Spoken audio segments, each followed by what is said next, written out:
प्रिय मित्रों नमस्कार।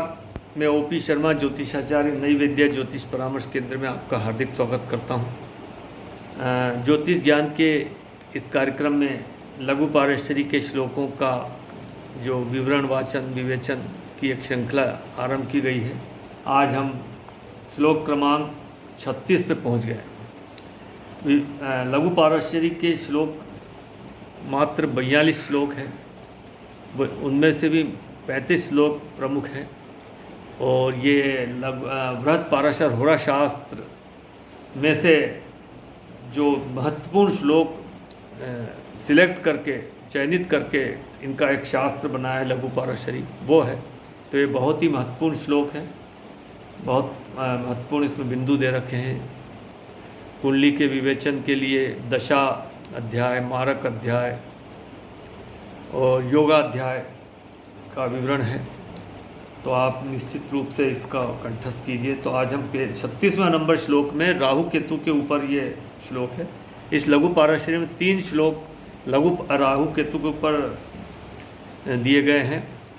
13 नंबर श्लोक, 21 नंबर श्लोक और ये 36 नंबर। तो आपने 13 और 21 के बारे में ये वीडियो देखिए आप। अब 36 नंबर श्लोक में क्या बोला है बोलते हैं, कहते हैं, राहु केतु शुभ स्थान में स्थित हो तो असंबंधित होने पर भी अपनी अंतर्दशा में योग प्रद होते हैं। राहु केतु की अंतर्दशा के बारे में बताया गया है। इस श्लोक में राहु केतु की अंतर्दशा का विशेष सूत्र है। इस श्लोक में महादशा का उल्लेख नहीं, परंतु पूर्व श्लोकों में योग कारक और शुभ ग्रह की दशा का उल्लेख होने के कारण इस श्लोक के लिए भी योग कारक या शुभ ग्रह की महादशा को मानना ही तर्कसंगत है। इस श्लोक में विशेष यह है कि राहु केतु यदि शुभ स्थान लगन में, पंचम में, नवम में स्थित हो तो अपनी अंतर्दशा में योग कारक फल देते हैं, चाहे वे योग कारक शुभ महादशा स्वामी से संबंधित हो या असंबंधित। यदि संबंधित हो तो अवश्य उत्कृष्ट फल मिलेंगे, इसमें तो कोई संशय नहीं। अर्थात इस श्लोक का सूत्र लागू होने के लिए निम्न शर्तें पूर्ण होना चाहिए।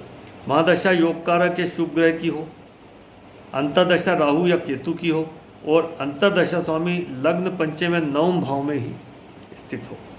उदाहरण प्रथम स्थिति अभी उदाहरण दे रखा है। कर्क लग्न में मंगल पंचमेश और दशमेश होकर योग कारक है।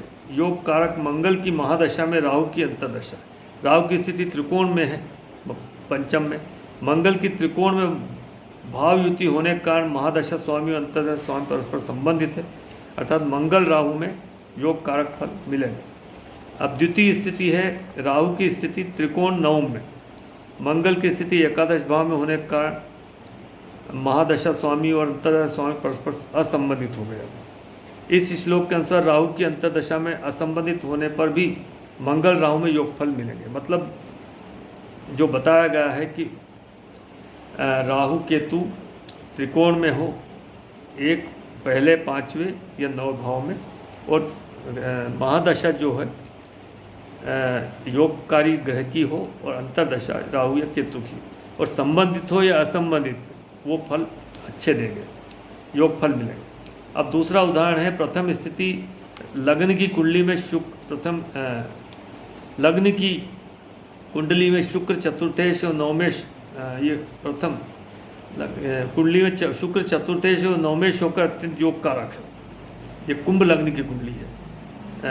इसमें शुक्र चतुर्थेश नवमेश होकर योग कारक, अत्यंत योग कारक शुक्र की महादशा में केतु की अंतर्दशा, केतु की स्थिति त्रिकोण लग्न में, शुक्र और केतु की युति लग्न में होने के कारण महादशा स्वामी और अंतर्दशा स्वामी परस्पर संबंधित है, अर्थात शुक्र केतु में योगफल मिलेंगे।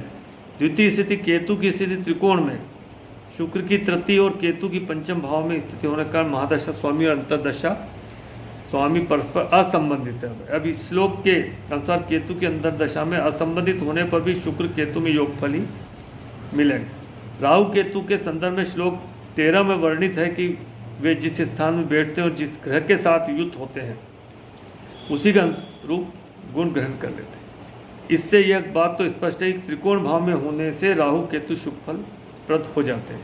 श्लोक 21 में भी राहु केतु की योगकारिता का उल्लेख है, परंतु उसका संदर्भ भिन्न है। श्लोक 21 में कहा कि यदि राहु केतु केंद्र में स्थित होकर त्रिकोणेश से संबंध बनाए या त्रिकोण में स्थित होकर केंद्र से संबंध बनाए तो योग कारक फल प्रत होते हैं। श्लोक 21 और उपरोक्त वर्णित स्थितियां न हो तो फलों का निर्णय तारतम्य बैठाकर करना होता है।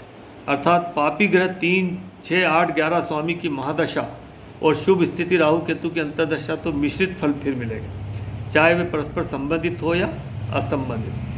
अर्थात पापी ग्रह 3, 6, 8, 11 स्वामी की महादशा और राहु केतु शुभ त्रिकोण में हो तो फिर मिश्रित फल।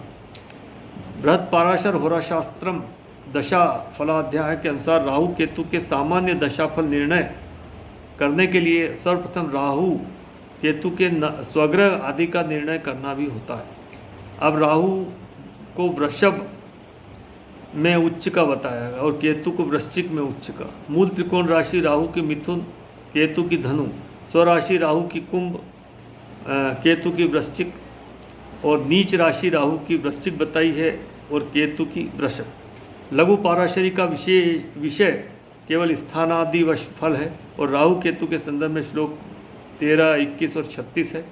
उपरोक्त तालिका का उल्लेख पाठकों के त्वरित संदर्भ के लिए है क्योंकि स्वभाव और कारकत्व के फल मिलते रहते हैं। तो मित्रों, ये श्लोक क्रमांक 36 का वाचन विवेचन वर्णन प्रस्तुत करने का प्रयास किया गया। आपने वीडियो पूरा देखा, इसके लिए मैं धन्यवाद देता हूँ। वीडियो अच्छा लगता हो तो लाइक कीजिए, चैनल को शेयर सब्सक्राइब कीजिए। मित्रों, बहुत बहुत नमस्कार, धन्यवाद।